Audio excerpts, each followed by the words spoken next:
नमस्कार मित्रों, यदि आप वीडियो पसंद करते हैं तो मेरे आप ट्यूब चैनल प्रियंका स्टोरी में आपका स्वागत है।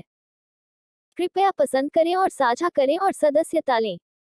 मेरा चैनल और घंटी आइकन को दबाने के लिए मत भूलना। धन्यवाद। कृपया मुझे फेसबुक का अनुसरण करें। URL सुहास्य सुहासिनी। हम परीक्षा केंद्र में पहुंचे और मैं परीक्षक से बात कर रहा था। माँ, आप मेरे लड़के को पिक्टल में कैसे डाल सकते हैं? क्या आप सोच भी सकते हैं कि यह उसके लिए कितना अपमानजनक है? धन्यवाद भगवान, मेरी माँ ने मुझे समझा। मुझे लगा कि वह मेरी भावनाओं को नहीं समझती है। परीक्षक, लेकिन मैडम, हम एक लड़के को लंबे बाल रखने की अनुमति नहीं दे सकते हैं जो बाल भी खो देते हैं। आपको हमें धन्यवाद देना चाहिए कि मैंने उसे एक नाई के पास नहीं भेजा, बल्कि मैंने उसे एक नौकरानी के पास भेजा और उसके बालों को साफ सुथरा बनाया और उसे परीक्षा के लिए अनुमति दी। माँ, जो आपकी तरह था, लेकिन उसके पास एक प्रतिज्ञा है और वह अपने बाल नहीं काट सकता है। क्या आप समझ सकते हैं कि लड़कों के कपड़े और लड़कियों के केश पहने परीक्षा में भाग लेना उनके लिए कितना अपमानजनक है? उसे कल तंग किया गया था। परीक्षक, मैं मैडम को समझता हूँ, लेकिन आप क्या सुझाव देते हैं? माँ, मेरा सुझाव है कि उसे पिक्टल के साथ लड़कियों की वर्दी पहनने दें। इस तरह हर कोई सोचता है कि वह एक लड़की है और समस्या हल हो गई है। क्या क्या मैंने सिर्फ वही सुना जो उसने कहा था? वह चाहती है कि मैं एक लड़की की तरह कपड़े पहनूं जैसे कि पिक्टल पर्याप्त नहीं है। परीक्षक, लेकिन मैडम, अपने हॉल टिकट पुरुष कहते हैं और अगर एक जांच दस्ते आता है तो यह मुश्किल होगा। माँ, बस एक और परीक्षा बाकी है सर, मुझे लगता है कि आप प्रबंधन कर सकते हैं। यह मेरा नंबर है, अगर चीजें मुश्किल हो जाती हैं तो मुझे फोन करें। सुहास, इस कट को ले और इसे लगाएं। यह आपकी बहनें हैं। यदि आप एक लड़की की तरह कपड़े पहनते हैं तो आप निश्चित रूप से पास करेंगे। लेकिन माँ, मैं कैसे कर सकता हूँ? आपने कहा कि आप मेरी मदद करेंगे और मैं आप पर भरोसा करने के लिए मूर्ख था। माँ, क्या आप अपनी माँ से इस तरह बात करने की हिम्मत नहीं करते हैं? उसकी आंखें लाल हो गईं और मैं घुटने की लंबाई की स्कर्ट में बदल गया। यह मेरी जांघों के अंतराल के माध्यम से अजीब हवा बह रहा था, यह बहुत अजीब था। मेरे पास पहले से ही स्टड था और मेरी माँ ने एक बिंदी के साथ अपना परिवर्तन पूरा किया। आज का दिन आसान था क्योंकि पूरक में केवल वे छात्र हैं जो परीक्षा में असफल रहे और मेरे दोस्तों की आज परीक्षा नहीं हुई। लेकिन शेष छात्र ने कल मुझे पिक्टल के साथ देखा, इसलिए उन्होंने मुझे तुरंत पहचान लिया। मैं लड़कियों को मुझ पर टिप्पणी करते हुए सुन सकता था। लड़कियां, अरे उसे देखो। लड़कियां, उसे। लड़कियों, आप कल सही नहीं आए। वह एक लड़का है जिसे वह कल पिक्टल पहनकर क्लास में आया था और आज उसने स्कर्ट पहन रखी है। लड़कियों, वह हालांकि प्यारा लग रहा है और उसके बालों, मेरा भगवान, इतना मोटा और लंबा है। उसके बाल मेरे से लंबे हैं। मुझे उनके बालों के साथ खेलना अच्छा लगेगा। लड़कियों, मुझे भी, और शायद हम कुछ फूल और चूड़ियां भी जोड़ सकते हैं। ये बहुत अच्छा लगेगा। मैं उन सभी को सुन सकता था लेकिन इसके बारे में कुछ नहीं कर सकता था। मैंने अपनी परीक्षा पर ध्यान केंद्रित किया और भाग गया। लेकिन अगले दिन चेकिंग दस्ते ने मुझे पकड़ लिया और परीक्षक ने स्थिति को समझाया तो उन्होंने मुझे जाने दिया। किसी तरह परीक्षा समाप्त हो गई और मैं अपने जीवन में फिर से ऐसी बात का अनुभव नहीं करना चाहूंगा, लेकिन किसी कारण से मुझे पता है कि यह जल्द ही बंद नहीं होने वाला है।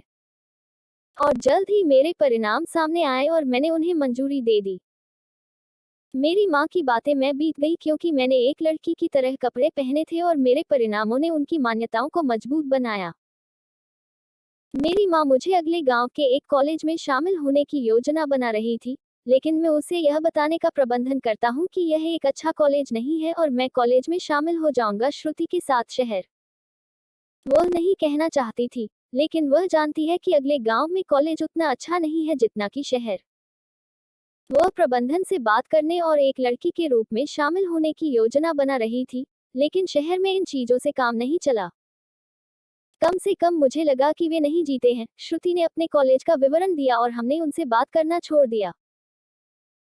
मेरी माँ और कॉलेज के प्रिंसिपल ने एक चैट की और मेरी माँ ने उन्हें समझाने की कोशिश की कि वे मुझे एक लड़की के रूप में शामिल करते हैं। उन्होंने मना कर दिया, लेकिन उन्होंने मेरे बालों को लंबे समय तक रखने की अनुमति दी। मेरी माँ निराश थी। उसने अन्य कॉलेजों से बात की और सभी के पास एक ही जवाब था और उन्होंने मुझे अपने बालों को लंबे समय तक रखने की अनुमति भी नहीं दी। इस कारण से श्रुति के कॉलेज को चुना गया और मैं बनूंगी श्रुति और उसके चचेरे भाई राहुल के साथ श्रुति की चाची के स्थान पर रहना।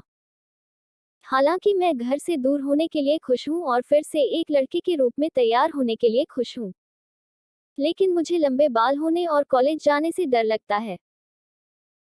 मेरी माँ ने मुझे घर पर एक लड़की के रूप में कपड़े पहनने के लिए श्रुति और उसकी चाची को सुझाव दिया और यदि संभव हो तो मुझे एक लड़की के रूप में भेजे, या कम से कम मुझे एक के लिए जितना संभव हो उतना अच्छा बना दे आदमी।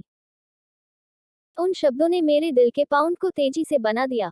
मुझे पता है कि श्रुति इसे एक लाभ के रूप में उपयोग करेगी और मैंने सुना है कि श्रुति की चाची बहुत अच्छी व्यक्ति है, इसलिए मुझे उसके बारे में ज्यादा चिंता नहीं थी।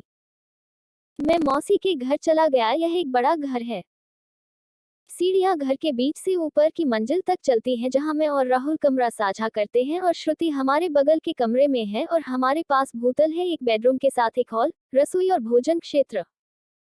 ये किसी ऐसे व्यक्ति के लिए एक सुंदर घर है जो मेरे जैसे गांव से है। ये सामान्य से बहुत बड़ा होना चाहिए। राहुल एक शांत आदमी है जो अपने स्वयं के व्यवसाय को ध्यान में रखता है और वह लंबा और सुंदर है और कक्षा में बहुत लोकप्रिय है, जो कम से कम श्रुति कहती है।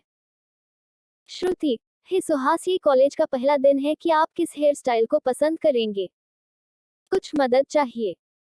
मुझे कोई धन्यवाद श्रुति, मैं अंत में एक लड़के के रूप में पोशाक कर सकता हूँ और मेरी माँ यादी के बिना मैं एक स्वतंत्र पक्षी हूँ। श्रुति, आपको पता नहीं है कि पीठ की निचली लंबाई के लिए कितना गड़बड़ हो जाता है। मैं इसे संभाल सकता हूँ। श्रुति, मैं केवल TAG एक ग्रेटर दैन के मामले में एक अतिरिक्त रबर बैंड ले जाऊंगा। जैसे जैसे हम लोगों का झुंड चलना शुरू हुआ, वे मेरा और श्रुति का पीछा कर रहे थे। लड़के, इन हॉट बेब्स को देखें।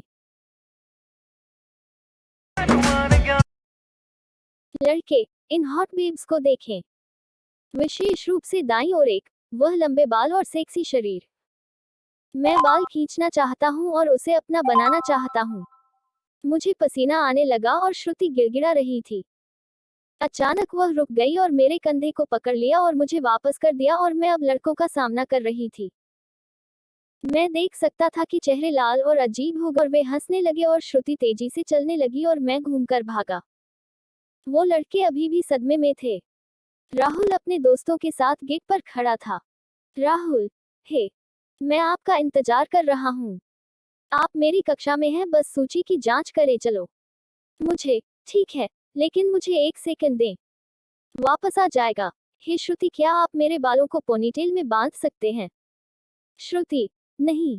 मुझे, ठीक है। क्षमा करें, कृपया मेरे बाल बांधें।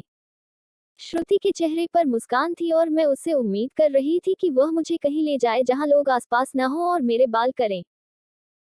लेकिन इसके बजाय उसने रबर बैंड लिया और गेट के ठीक सामने, जबकि सभी छात्र देख रहे हैं कि उसने मेरे सिर के ऊपर एक पोनीटेल में मेरे बाल बनाए हैं। आपने मेरे सिर के ऊपर पोनीटेल क्यों बांध दिया? ये हर किसी को दिखाई देगा और जब मैं अपना सिर घुमाऊंगा तो पोनीटेल घूम रहा होगा। श्रुति, ये वही है जो मैं चाहता हूँ और यह मेरी बात न सुनने की सजा है जब मैंने पहली बार आपको बताया था। इसे ध्यान में रखें और मैं जो कहता हूँ वह करें। अब छुट्टी का दिन अच्छा है। राहुल ये सब देख रहा था और मुझ पर हंस रहा था। मैं बस शांत रहा और राहुल ने मुझे कक्षा में निर्देशित किया। मैं उसके बगल में बैठ गया और कक्षा शुरू हुई। शिक्षक अंदर चला गया और रोल कॉल लेना शुरू कर दिया। शिक्षक, सुहास। वर्तमान मैडम। शिक्षक, आप सुहास हैं। एक बार खड़े हो जाओ। परमेश्वर, मुझे लगा कि तुम एक लड़के हो। क्या आप एक लड़के हैं? पूरी क्लास हंसने लगती है। एहम, हाँ मैडम। शिक्षक, ओह, मेरे बाल इतने लंबे बेटे क्यों हैं? मैंने अपनी स्थिति समझाई।